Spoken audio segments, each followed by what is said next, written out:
وإذا أنعمنا على الإنسان أعرض ونأى بجانبه وإذا مسه الشر كان يئوسا قل كل يعمل على شاكلته فربكم أعلم بمن هو أهدى سبيلا ويسألونك عن الروح قل الروح من أمر ربي وما أوتيتم من العلم إلا قليلا رب اشرح لي صدري ويسر لي أمري واحلل عقدة من لساني يفقه قولي فالحمد لله والصلاة والسلام على رسول الله وعلى آله وصحبه أجمعين السلام عليكم ورحمة الله وبركاته.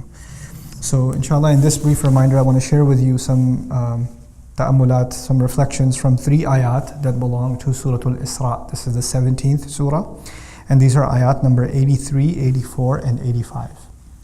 Allah Azza wa Jal says, وَإِذَا أَنْعَمْنَا عَلَى الْإِنسَانِ when we shower favor onto the human being, أَعْرَض that the human being ignores it, deliberately ignores it. The suggestion here is that when human beings are given lots of gifts by Allah, human beings start becoming deluded into thinking somehow they deserve them, or they are entitled to them, or this is because of their own doing, or their own accomplishments, or their own capability. So they completely ignore the fact that these are favors. They actually start thinking they own them, or they're entitled to them in one way or the other. وَنَأَى بِجَانِبِهِ and he turns away to his side. In other words, this is kind of a, let me give you an English translation, an American English translation of نَأَى بِجَانِبِهِ. That's نَأَى بِجَانِبِهِ. Okay, so this guy, when somebody says Allah has given you a lot of favor, that's literally captured in language. Okay, that's what he does. So he huffs and puffs about the things that Allah has given and dismisses the idea that this is somehow a divine gift. وَإِذَا مَسَّهُ الشَّرُّ and when harm touches him, when harm hits him, كَانَ يَئُوسًا he becomes altogether depressed, full of sadness. Allah has done this to me. Why am I being put through this? What did I do to deserve this? When good happens, I deserved it. And it was my doing. But when bad happens, it wasn't my doing, it's Allah's doing. Allah did this to me. كَانَ يَئُوسًا this twisted mind of his. On a side note, what's really remarkable about this ayah is actually a lesson in adab, a lesson in etiquette, in how we not only think about Allah, but even how we talk about Allah. And obviously you all know that speech, the way a person speaks is a manifestation of how they think, right? So when favor is mentioned, Allah says, وَإِذَا أَنْعَمْنَا عَلَى الْإِنسَانِ this is the past tense, أَنْعَمْنَا. Who's the doer? What's the fa'il? ضمير مستتر تقديره what? نحن, it's Allah. We shower him. But when it says وَإِذَا مَسَّهُ الشَّرُّ when favor is mentioned, then the doer, the subject of the verb is Allah. When we shower him with favor. When harm hits him, Allah says massa, huwa massa, and the outside doer, the fa'il is asharru. When harm hits him, when harm touches him. In other words, Allah did not associate himself with harm. Okay? So Allah did not say when we make harm touch him, or we afflict him with harm. He didn't do that. He didn't associate harm to himself. And this is actually teaching us something, a very deep concept in our religion about harm and benefit in this world. At the end of the day, what's our belief? Everything is from Allah.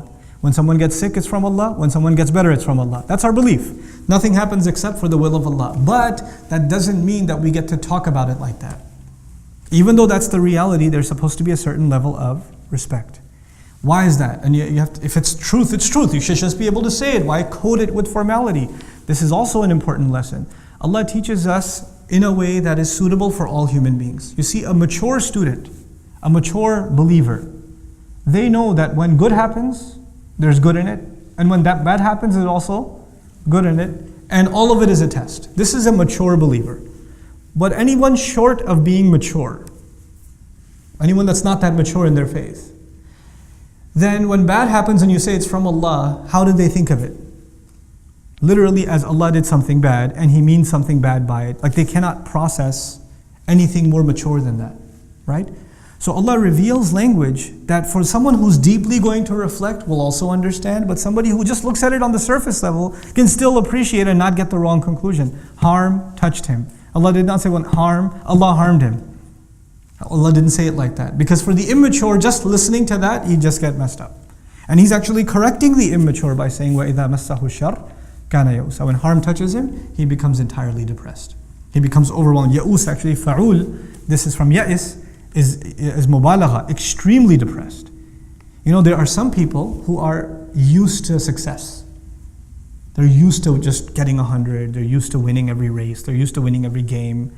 They're used to being number one at everything. They're used to getting their parents to listen to everything they say, etc., etc. Then one time they don't get their way. What happens to those kinds of people? Those are the kinds of people in life that have a really hard time dealing with failure or dealing with loss or dealing with a challenge. People that take the hits all the time, like the fourth kid or fifth kid or something in a family, it's all good. Or the youngest one, youngest kids, I'm afraid for my youngest one because, she can get away with pretty much anything. Because by the time you get to the youngest age, then, for some reason the policing of your parents just, I don't know where it goes. Like I tell my mother and father that about my youngest sister. They were tough on us, but my youngest sister gets away with that. And I'm like, Mom, what happened? This was not policy with us. How is she getting away? No, choti hai, rehne do. Like, she's so little. She's not little. So, what happens with people? They get spoiled. Favors can spoil someone. And so when a little bit is taken away, they become entirely depressed. Entirely depressed. Now this lesson that Allah teaches us, about favor and being, harm touching you, all of us in this dunya have been given a limited number of ni'mah and a limited number of shar. Right? On the one hand, Allah has decided what our rizq is going to be. Our rizq, our provision includes our money, but it also includes our friends. It includes our families, our rizq. Our knowledge is our rizq. The people who teach us is our rizq. The people who learn from us are our rizq. Our children are our rizq.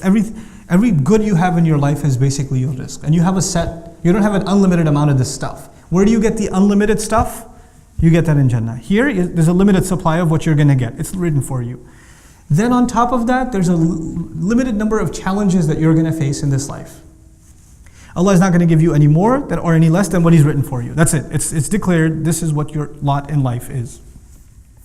Now, if you internalize that, then your challenges and your opportunities, if you put it in that language, that your challenges and your opportunities are not the same as my challenges and my opportunities. Okay? They're not the same. And sometimes Allah opens a door of opportunity, but you refuse to walk through it. Like He opened it, and you could have reaped a lot of reward from it, but you chose to not walk through it. And then you end up suffering. And then you end up blaming Allah instead. So now, if this is the case, everyone has a different lot in life. Everyone has a different set of challenges, a different set of opportunities. Then the question arises, why? Why not all of us have the same thing? Why not all of us have the same set of challenges? Make it consistent. The next ayah answers that question. He says, قُلْ كُلٌّ يَعْمَلُ عَلَى شَاكِلَتِهِ. Tell them, let everyone work. Everyone should work. كُلٌّ يَعْمَلُ actually means everyone should try to work. When a mudari' becomes a sifa, it's actually in the meaning of trying to do something. Everybody should try to work on their shakila. Now what is shakila? Shakl in Arabic is form. Shakl is the appearance of something and the mold of something. Okay? You can even say the shape of something is shakila. In a figurative sense, you can call it, I use psychological terminology now, your predisposition. You're pre-programmed a certain way. Some people have a good sense of humor, some people are very serious, some people are oriented towards science, others towards literature, some are very artistic, some are, they have a hard time figuring out what they are, but but they know how to have a good time. There are people with different personalities, different shakilat, you can say. Allah says everybody, first of all, recognize what Allah has given you, what kind of personality Allah has given you, and then work in accordance with that. In other words, shakila, you see the ta marbuta at the end, makes it actually a marra, meaning an instant, an individual thing. Not two people have the same shakila. Allah made personalities very, very, very different. And everybody should try to figure out what their personality is like as much as they can. And then in accordance with that, figure out what is the most they can make of their opportunities. What are the most they can, and what are the challenges in their personality? What are some shortcomings they have, and how can they overcome them? This is actually a very powerful concept at the individual level, but it's so powerful that Allah in another place in the Quran even describes this at the level of nations. One of the names for nations in the Quran, وَجَعَلْنَاكُمْ شُعُوبًا وَقَبَائِلَ لِتَعَارَفُوا. Shu'uban comes from the word sha'ab or shu'bah in Old Arabic, which actually means a dent or a crack in a wall. An imperfection is a sha'b. It's an imperfection. As if to say every nation has some some good qualities, but some quirks. And nations have to get to know each other so they learn from each other's strengths. Because one nation's strength is another nation's weakness, and one nation's weakness is another nation's strength. In my culture, there are some things that are really bad. I should learn from another nation. Like if I'm a Desi, our dietary habits are really bad. So maybe I should learn from another nation that has much healthier eating practices, whose 70-year-olds go jogging, where our 40-year-olds are on a cane. So maybe there's something wrong with our culture that we can learn from another culture. That's at the level of nations even. But even at the level of an individual, if someone's able to recognize their weaknesses, then they're able to make connections, make friends, put themselves around people that cover for that weakness. That they recognize that weakness and they cover for that weakness. You see, if you surround yourself with people that have the same weaknesses as you, they have the same problem as you. Like if you have a terrible sense of humor, you have no restrictions on your sense of humor, and you become friends with other people who also have no breaks in their sense of humor, not very good things will come out of that relationship. Maybe someone in this relationship should have what? Some sense of, okay guys, that's enough. Let's cut it out. You see what I'm saying? Somebody has to be there. But by the way, if everybody's super serious, and you're serious and all your friends are super, that's a very depressing life. You need somebody to stir things up. قُلْ كُلُّ يَعْمَلُ عَلَى شَاكِلَتِهِ. Now in terms of deen, in terms of what Allah wants you to do with your life, everybody should, instead of complaining, or you only get happy when good things happen, and you get super depressed when bad things happen, the reality of it is, each of you will have your share of good and bad in this world, and you need to make the most of it given your personality, given your shakila. فَرَبُّكُمْ أَعْلَمُ بِمَنْ هُوَ أَهْدَى سَبِيلًا. Then your master knows who is more guided in terms of a path. And he didn't say as-sabil either, he said sabilan. He made it actually, this is a tamyiz of it, in terms of a path, suggesting that each one of us will have a course, depending on our shakila. Now, which raises another question. Where did these different personalities come from? How come we have different personalities? In psychology studies, they study genetic twins.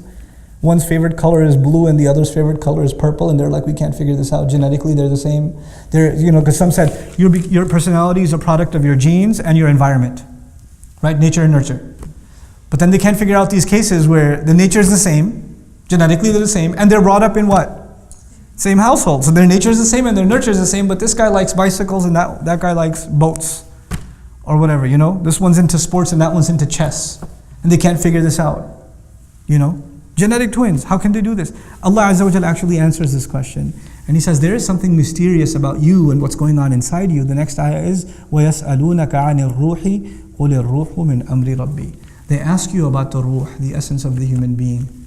By the way, ruh, interesting word in Arabic, associated with rawh, like farawhun wa rayhan, joy, pleasure, contentment, satisfaction.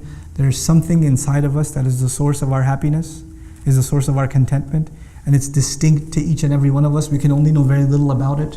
Allah says, they ask you about the ruh, tell them the ruh is from the command of my master, min amri rabbi. Shah Waliullah Dehelvi rahimahullah used to argue that there are two worlds of Allah's doings. There's the alamul khalq and alamul amr.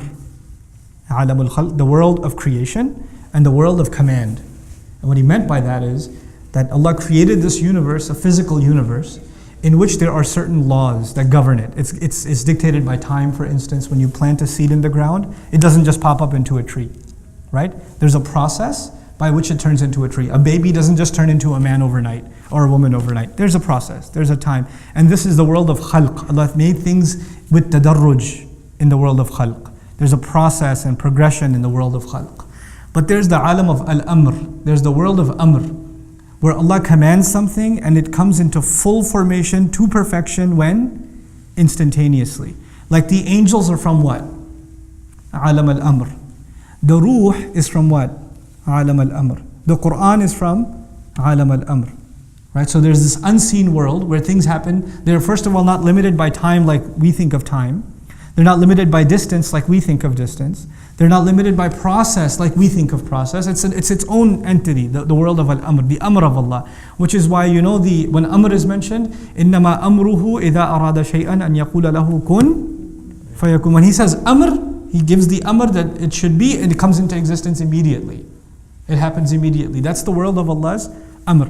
And these two worlds seem to be separate most of the time. In us as human beings, we actually have, our physical growth is from alam al-khalq, and our spiritual entity belongs to alam al-amr. Prophets alayhimu salatu wasalam are teaching people, but their teachings come from where?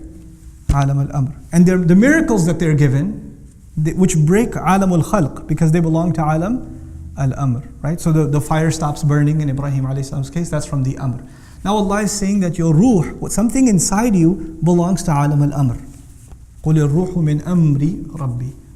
It's from the amr of my Rabb. And how much do we know about angels? How much do we really know about, the world of amr? Not much. We can have some idea that whatever Allah tells us we can have, otherwise it's entirely unseen and unexperienced to us. So actually what we're learning then is, there is something inside of us, inside of you and inside of me, that is the essence of my personality, and yet I know about it very little.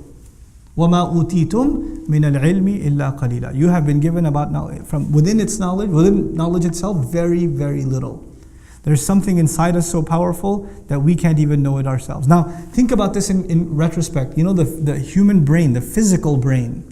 This is not a ruh. This is just some gray matter and some electrical signals going off between microscopic cells over here. This stuff, how much do neuroscientists know about the brain? After all this research, they tend to say we know almost nothing. We're only beginning to scratch the surface. And that's within alam of what? Al-khalq.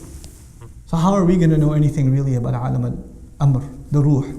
So what Allah is teaching us then is that we have to go on this expedition. When you work towards your predisposition, you will discover more about yourself. You will not discover who you are until you put yourself to work. And this is the lesson I want to leave you with. Young people nowadays, especially young people nowadays, say, I don't know what I should do. Ustad, tell me what I should do. What should I major in? What kind of job should I do? And they don't do anything. And they get 30 bits of advice from someone. Then they go to someone else and get another 40 bits of advice. Then they go to someone else and get another 50 bits of advice.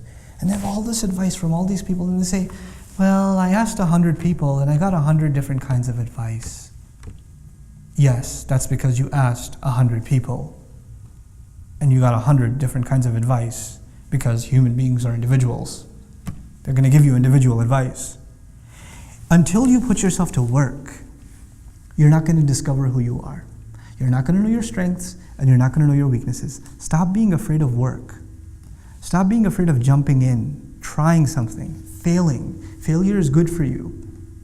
It exposes the holes in the wall. It exposes what you need to work on. It also exposes the few things that you are good at, and maybe you should refine them even more. But that does not happen until you grind it out, until you throw yourself in the middle, in the mix.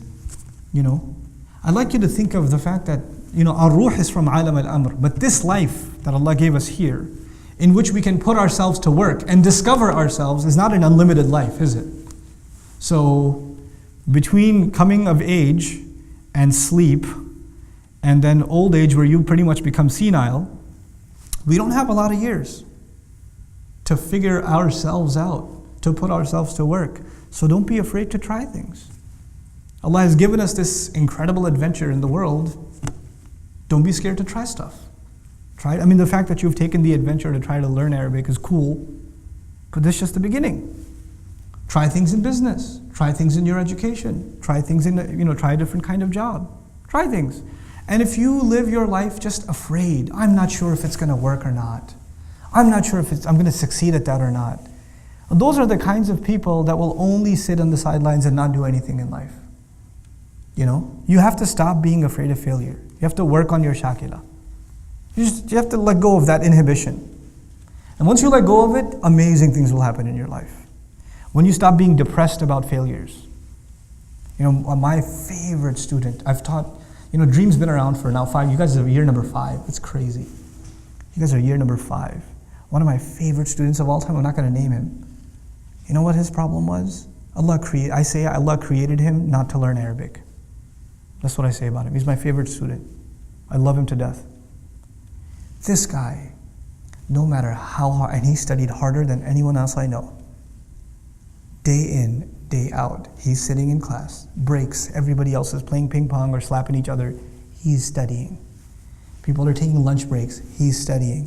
He's buried in the notes. He's buried in review. He's always asking questions, studying.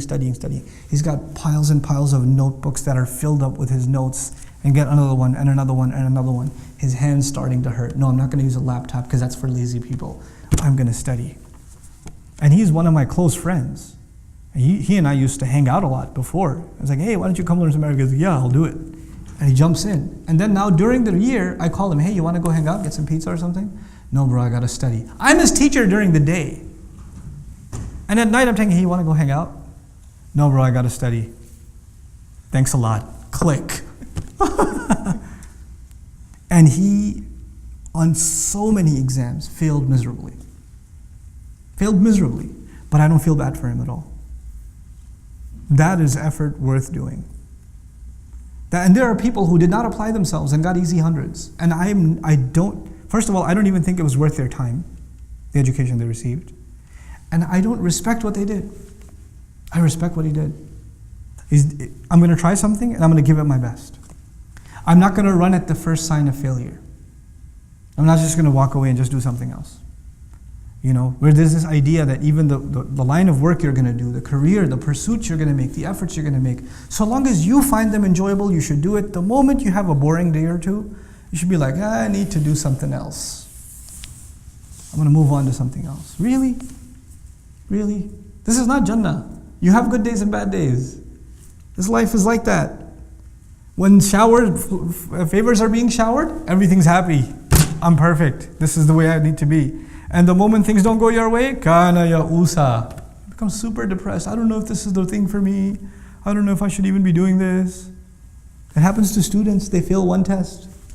Or no, not fail. Sorry, you got a 95. Astaghfirullah al-azim. How will you show your face to your parents? Who will marry you now that you have a 95? You know? I don't know if I should drop out now because it's not even worth it anymore. Are you serious? Grow a spine, grow a thick skin. Apply yourself in whatever you do. And this is not just about your studies at the program, at Dream. This is beyond that. In life, have that attitude. Whatever you jump into, really dive in. Dive all in. Yes, seek counsel, but don't over-seek counsel. Don't keep getting advice and not doing anything. You know, you have a few people in your life you can trust. And sometimes some people, you know, they get into this habit where they like to get advice from people they know they're going to get two different answers. Because they live off of the confusion. They feed off of it. They use that as a scapegoat to not do anything. Well, he said this, but you said this. And they wait for you to say something and say, but he said this. You could have told me that before I told you anything, but you know what? Seek advice, but seek advice with a purpose. And seek advice with some trust. You shouldn't just ask random people. By the way, if you're seeking contradictory advice from people, you know what that says? That says, first of all, you have no confidence, number one. And number two, it says you don't trust people. You don't trust them. Why are you asking their advice if you want an alternative opinion? You don't have to take everybody's opinion. You don't have to take my opinion, or Sheikh Omar Sulaiman's opinion, or Sheikh Abdul Nasir's opinion, or anybody's opinion for that matter. You consider their opinion and you make your own judgment. But once you make your own judgment, فَإِذَا عَزَمْتَ, when you make a decision, فَتَوَكَّلْ عَلَى اللَّهِ, trust Allah and move on with life. Trust Allah. This is how you get to discover yourself. And that's actually a very important lesson in life that Muslims, all of you, have to internalize, and inshallah ta'ala, great things will come for you in life and for the benefit of others in your life if you internalize this. Barakallahu li wa lakum fil Qur'an al-Hakim wa nafa'ani wa iyyakum bil ayat wa dhikr al-Hakim. Wassalamu alaikum wa rahmatullahi wa barakatuh.